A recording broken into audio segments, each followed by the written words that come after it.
Hello বন্ধুরা, তোমরা সবাই কেমন আছো? আর কি বলবো বন্ধুরা, ভিডিওগুলো দিতে একটু অনেকটাই এখন দেরি হয়ে যাচ্ছে। তো অনেক কিছুই সমস্যা আছে, সব সমস্যা তো আর বলা যায় না। তো কি আর করা যায় বলো। তো ভিডিওগুলো তো করে রাখছি, প্রত্যেক দিনই ভিডিও করছি, কিন্তু আমি ঠিক সময় না একদমই দিতে পারছি না ব্লগ ভিডিওগুলো।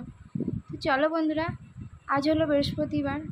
তো পুজো দেওয়া তো দেখো হয়ে গেছে, বাসন টাসন সব ঠাকুরের বাসন মেজে নিয়েছিলাম, মেজে ধুয়ে সব পুজো দিয়ে। আর এইগুলো দেখো আগামীকাল রাত্রে সব জামাকাপড়গুলো কাচা হয়েছিল, তো বারান্দাতেই সব শুকিয়ে গেছিলো, তো সেগুলো ভাঁজ করে সব দেখো চলো তুলে দেবো।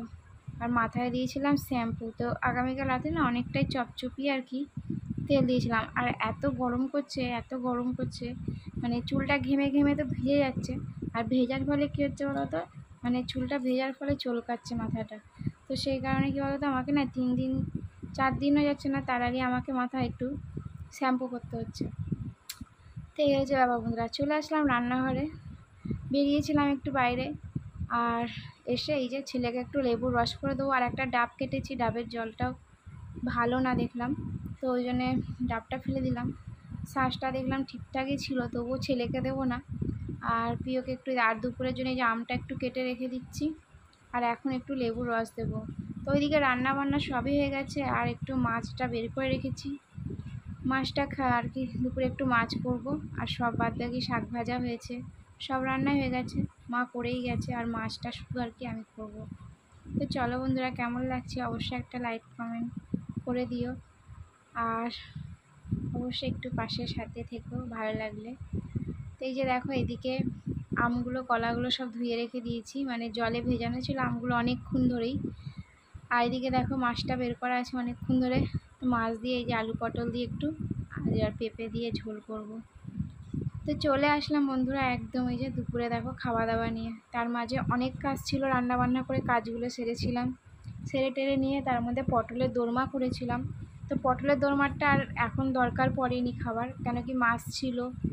আর আলু পটল দিয়ে ভেবেছিলাম মাছটা ঝোলটা করব, আলু পটলের দরকার পড়েনি, মাছটা শুধুই করলাম, রেখে দিয়েছি। আর এখন দেখো সন্ধেবেলা উঠেছি বন্ধুরা, উঠে এই যে দেখো মাছের দোরমার পুরটাকে ভরে রেখে দেবো। তো সব কিছুই দুপুরবেলা করেছিলাম, মাছের পুর দিয়ে আর কি, মাছটা পুর করে রেখেছিলাম, পটলও ভেজে রেখে দিয়েছিলাম দোরমার।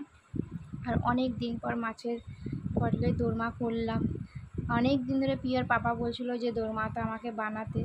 তো এই গরমের সময়তে পটলটা উঠে, বেশ বড় বড় কচি কচি পটল দিয়ে একদম দোরমা খেতে দারুণ লাগে বন্ধুরা। আর খুব খুব সুন্দর খেতে হয়েছিল দোরমাটা। তো বেশি তো বানাইনি, 12-14খানা বানিয়েছিলাম, তাই পিওর পাপা আর কি বলছিল যে এত কম বানিয়েছো কেন। তো 500 মতন মাছ এনে করেছিলাম বন্ধুরা, আবার পরে করব। আবার ছেলের তো সামনেই জন্মদিন আসছে, তখন তো আমাকে আবার বানাতে হবে অনেকটাই, তাই জন্য বললাম কম করে বানিয়েছি। তো চলো এখন বেরিয়ে পড়বো, বোন আসবে, তো বোনের তো নিমন্ত্রণ বাড়ি আছে। আর এই যে আমরা এসেছি এখন একটু ফুচকা খেতে। তো অন্নপ্রাশনে আর কি নিমন্ত্রণ পেয়েছে, তো একটু কাঁসার বাটি থালা গেলাস আর কি কিনবে, তো ওই জন্যই দেখো কাঁসার দোকান এসেছি। আর কেমন চয়েস করেছি বন্ধুরা অবশ্যই একটা কমেন্টকে জানিয়ে কিন্তু।